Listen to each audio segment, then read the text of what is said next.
You ask Tiger to solve. This deals with linear equations with one unknown. The final result is x equals 4. Let's solve it step by step. Group all x terms on the left side of the equation. Add 3x to both sides. Group like terms.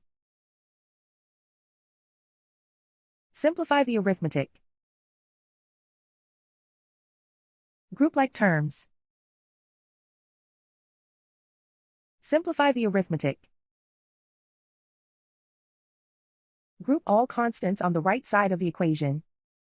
Subtract 6 from both sides. Simplify the arithmetic.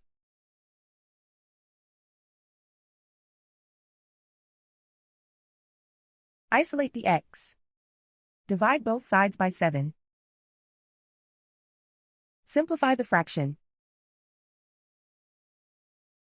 Find the greatest common factor of the numerator and denominator.